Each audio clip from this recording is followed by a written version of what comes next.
Hey everyone! We all want to be good, right? It feels good to be kind, compassionate, and empathetic. These are the qualities we admire in others and often strive for ourselves. But have you ever stopped to wonder if even our best intentions might sometimes lead us astray? What if the very belief in our own goodness could, without us even realizing it, be holding us back or even causing unintended harm? My reflections on this topic were actually sparked by an interesting article I read recently that delved into the complexities of being overly nice and agreeable and its impact on our lives. If you're curious to learn more about this perspective, I've included a link to the article in the description below. I've been pondering something I heard from a commentator who offered a fascinating insight into a particular way of thinking. A way of thinking I think we can all fall into sometimes. She described how it's easy to believe so strongly in the inherent goodness of our own intentions, in the absolute rightness of our cause, that any challenge to our perspective can feel not just like a disagreement, but almost like a personal attack on our values. It's as if our good intentions can trick us into thinking we have a monopoly on truth, making us resistant to any form of questioning. This brings me to the idea of kindness. How often do we equate kindness with simply being agreeable, with avoiding judgment, even when we see something concerning, with wanting to make everyone feel included and accepted, even if it means overlooking important issues? On the surface, these feel like the right things to do, don't they?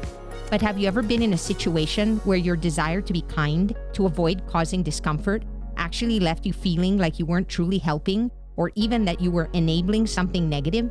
Imagine a friend you care about deeply who is consistently making choices that are clearly detrimental to their well-being.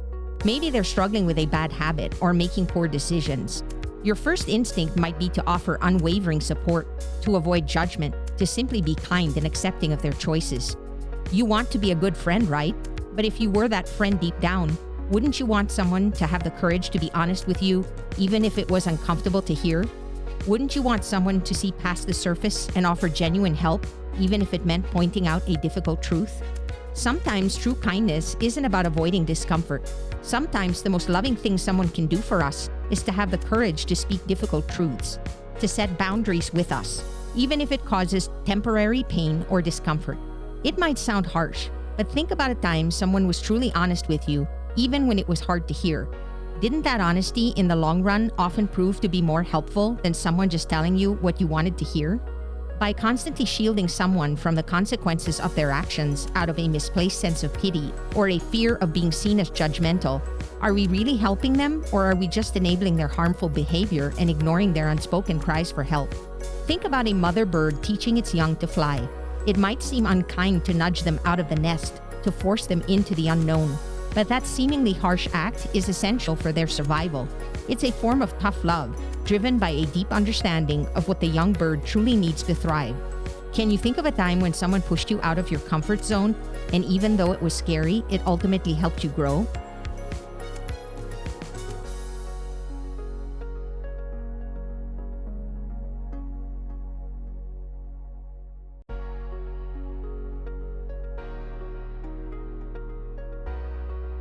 Consider also the concept of natural selection.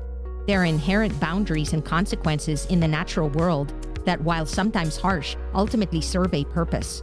Overprotection or a lack of necessary challenges can actually hinder growth and development. Even the predator-prey relationship, while seemingly cruel, plays a vital role in maintaining the balance of the ecosystem.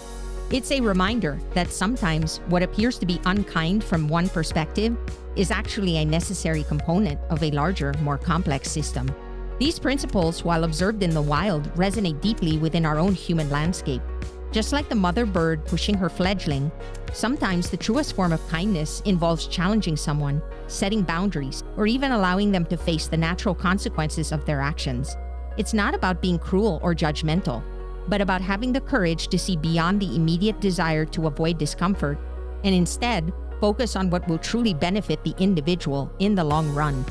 It's true that societal factors and circumstances can heavily influence a person's choices. We might feel empathy for someone who is engaged in activities they wouldn't otherwise choose due to a lack of viable alternatives. And when we see this, it's natural to want to be understanding and compassionate. We all want to live in a world where such desperation doesn't exist. But does that mean we completely ignore the consequences of actions? If someone we cared about was going down a harmful path, would we simply excuse it because of their circumstances?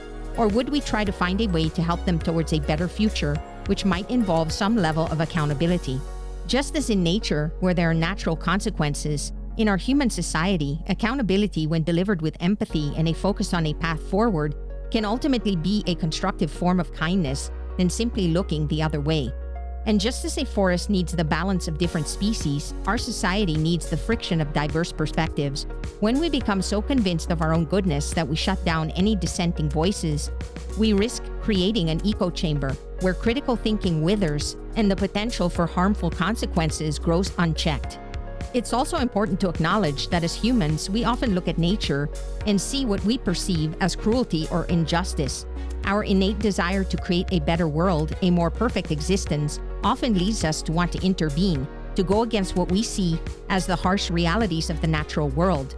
We dream of a utopian existence where suffering is eliminated and everyone is treated with absolute kindness and fairness.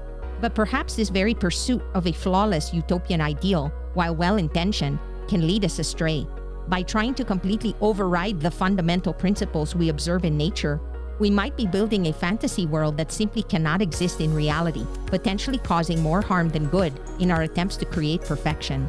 So the next time we hear the words goodness and kindness, let's take a moment to look beyond the surface. While these are undoubtedly valuable qualities, let's not allow them to become shields that prevent us from engaging in critical thought, both about the world around us and about our own actions and motivations. True compassion sometimes requires us to step outside our comfort zones, to challenge our own assumptions, and to have the courage to offer not just what feels good in the moment, but what is truly good in the long run. Are we willing to honestly examine our own intentions and actions, and to consider if our kindness is always truly serving the best interest of ourselves and others? That, I believe, is a question worth pondering deeply. I'd love to hear your thoughts. What's a situation where you've witnessed or experienced kindness having unintended negative consequences? Share your insights in the comments below. Remember that nature can teach us a lot about living a good life. Until next time, stay curious.